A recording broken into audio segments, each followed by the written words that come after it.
Okay, Dr. Esma, people keep whispering about what a bridge really costs, and honestly, it feels like there's some secret chart hidden in the back room. Oh, and today, we're pulling that curtain wide open. But before we spill anything, let me just say, what I found out shocked me more than my last dental x-ray. Rasim, you're not wrong. Most people walk in thinking a bridge is just a simple fix.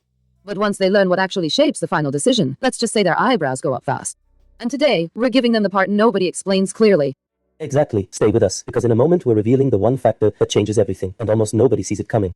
Dr. Esma, here's what everyone tells me. They walk into a clinic thinking, I just need one simple bridge, and then boom, suddenly they hear a number that makes their heartbeat sync with the drill speed. But the wild part is, half of them don't even know what they're paying for. Exactly, Rasim. People think the bridge is just the visible piece, but the real story starts underneath. The condition of the supporting teeth, the space left behind, even how the bite works. When those pieces aren't explained clearly, patients feel blindsided. Right, and that's why we're breaking it down today, so no one gets caught off guard when they hear the next step, which, by the way, might surprise people even more. So Dr. Esma, here's where things get real. People don't realize that a bridge isn't just about filling a gap, it's about protecting everything around it. I've seen friends ignore early warnings, and later, the supporting teeth weakened, making the whole fix way more complicated than it needed to be.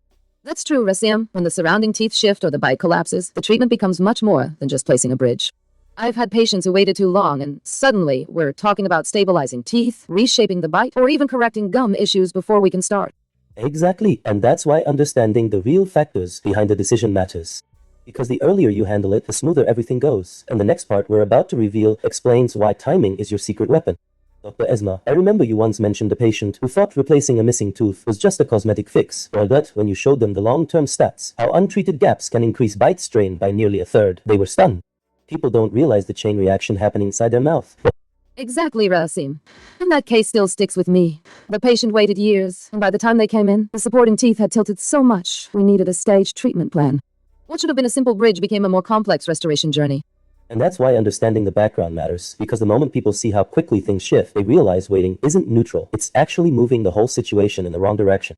Dr. Esma, here's where your science brain always amazes me.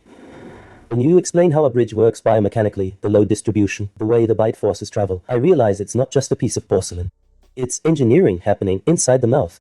You're right, Rasim. Every bridge has to handle thousands of micro impacts a day. If the forces aren't balanced, the supporting teeth fatigue over time. That's why we evaluate bone levels, gum stability, and even muscle patterns. It's like designing a tiny suspension system.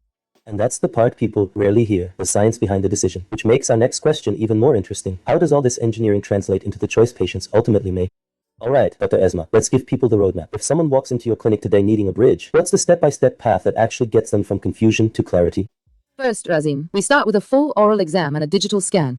Then we check the health of the supporting teeth and the gum foundation. Once that's solid, we design the bridge structure by analyzing bite forces. After preparation, we place a temporary bridge so the patient can test comfort. Finally, the customized permanent bridge is fitted and fine-tuned. See, that's the clarity people need, a logical journey, step by step, and in the next part, we're revealing the single decision point that affects everything from durability to overall comfort. Dr. Esma, this is the moment people really lean in. What are the big do's and don'ts before someone commits to a bridge? Because I know a lot of viewers are afraid of choosing wrong.